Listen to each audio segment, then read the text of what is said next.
بسم الله الرحمن الرحیم. راځو نن درته ښیم چې انډرایډ سټوډیو څنګه انسټال کړئ. در څه نه مخکې به همدې ویب سایټ ته راسئ developer.android.com/studio. بیا دلته ډاونلوډ ټیب ته راسئ او دلته به تاسو ته د انډرایډ سټوډیو ډاونلوډ بټن ښکاره شي. تقریبا سایز به یې 1 GB وي، یو څه کم. کلیک پر وکړئ او بیا هم هغه د ټرمز او کنډیشن اکسپټ کړئ تر څو ستاسې ډاونلوډ شروع شي. یعنې انډرایډ سټوډیو چې ده فری ده، کوم پیسې څه ستاسې څخه نه غواړي. البته د انډرایډ سټوډیو 4م ورژن دی دا. د دې څخه کېدای شي له دې څخه 4th ورژن هم راغلی په اوس وخت کې، ځکه دا ویډیو مخکې ما ریکارډ کړې ده. دلته ډاونلوډ شروع شو، ډاونلوډ به یو څه وخت ونیسي، نو ډاونلوډ ته به انتظار شو تر څو مکمل شي. نو ډاونلوډ مکمل شوی دی. فقط څه وکړئ، هغه سیټ اپ پیدا کړئ چې هر ځای مو ایښي او فن یې کړئ. انسټالیشن یې په وخت کې یو څه دقیق اوسئ شي، یو څه پیچلې طریقه د انسټالیشن یې. که چیرې په دې شیانو کې تاسو یو شی هم پرېږدئ نو کېدای شي ستاسې انډرایډ سټوډیو رن نه شي، یا رن شي کېدای شي ستاسې پروجیکټ رن نه شي. نو دلته نیکسټ پر ووایئ او بیا هم انډرایډ ورچوال ډیوایس حتمي انتخاب کړئ. په یاد لرئ چې انټرنیټ ته ضرورت شته. او یو بل شی چې تاسو مخکې له دې چې انډرایډ سټوډیو انسټال کړئ، باید په خپل کمپیوټر کې مو GDK یا جاوا ډیولپمنټ انوایرنمنټ باید انتخاب کړی وي.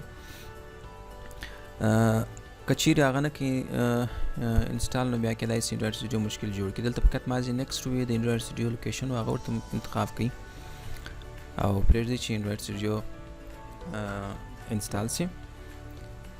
بیا دلته سټارټ انډرایډ سټوډیو آپشن کلیک کړئ یا هم د سټارټ منیو څخه رن کړئ. دلته به هم ډو ناټ امپورټ سیټینګ پر ووایئ.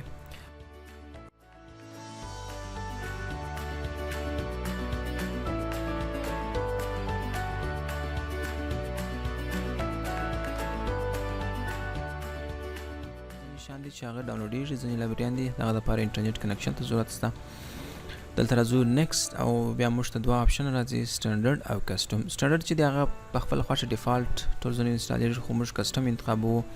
دلته وګورئ که چیرې ستاسو کمپیوټر کې GDK انسټال وي نو هغه په همدغه ځای کې راپورته کېږي، او بیا ورپسې تاسې کولی شئ خپل تیمز انتخاب کړئ، ډارک او لایټ. او دلته هغه مهم آپشنونه دي چې باید تاسې ورته ډېر متوجه اوسئ، او باید انټرنیټ کنکشن در سره موجود وي چې په هغو کې انډرایډ SDK ده، همدارنګه انټل هیګزم دی، او انډرایډ ورچوال ډیوایس دی، او API دیش دی. انډرایډ 11 کېدای شي چې دې څخه 4 ته راغلی وي، انډرایډ 12 یا 13 هم راغلی وي. دغه ټولزونه انتخاب کړئ او ورپسې څه وکړئ، د خپل ورچوال ډیوایس یا ایمولیټر دپاره ریم مشخص کړئ.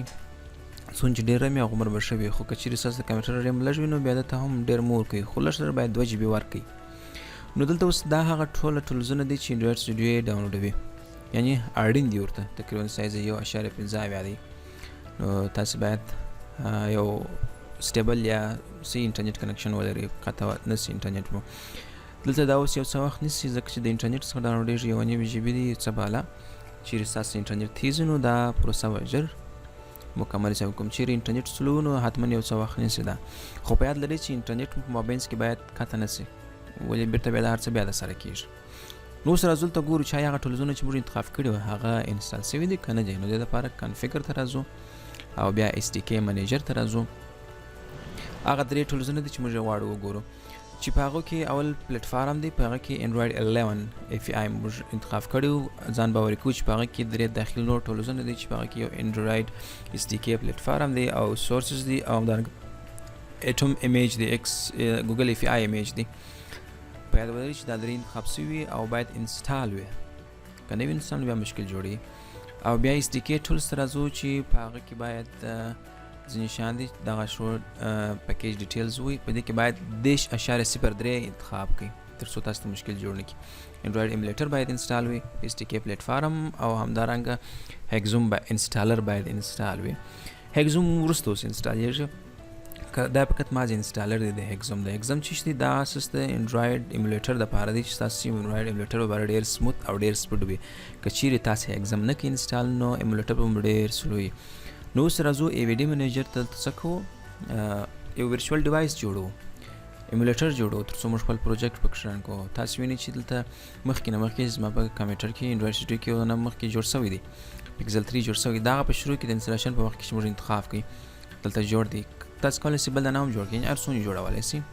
کټګوري کې فون انتخاب کې او بل تراسي هغه خپل د ډیوایس ټایپ انتخاب کې پکسل اس دی پکسل ایکس دی پکسل 2 دی پکسل 3 نیکسس دی هر ډیوایس چې دی دا سایز وی فی آی او ریزولوشن هر څه په کتو سره خپل ډیوایس جوړ کړي د پلی سٹور علامه چې دا مطلب یعنی پلی سٹور سپورټ هم لري خو زه پکسل 2 انتخابوم او دلته تاسو چې کوي هغه د انډراید او اس ورژن انتخابوي مطلب لکه 5 دی اوریو د ار دی خو کوشش وکړئ چې تر ټولو هغه لیټیسټ ورژن انتخاب کړئ او یو شته بل فکر وی چې تاسو کوي هیګزم از ناٹ انسټال یا هیګزم در اوسه نه دی انسټال نو دا باید حتمی انسټال کړئ ترڅو تاسو ایمولیټر ډیر سپیډ راسي نو انسټالیشن ډیر ساده او اسانه دی فقط مازی انسټال هیګزم باندې کلیک وکړئ او تل نیکسټ وی نور هیڅ هم نه غواړي ورته انتظار سي ترڅو هغه هیګزم انسټال وګورئ تاسو سکسس میسج درکړي کچیر ایرر درکړي نو باید تاسو په تاسو ایمولیټر ډیر سلوي اوس ایکشن ته راسي او پر دې پلی بټن باندې کلیک وکړئ ترڅو تاسو ایمولیټر رن شي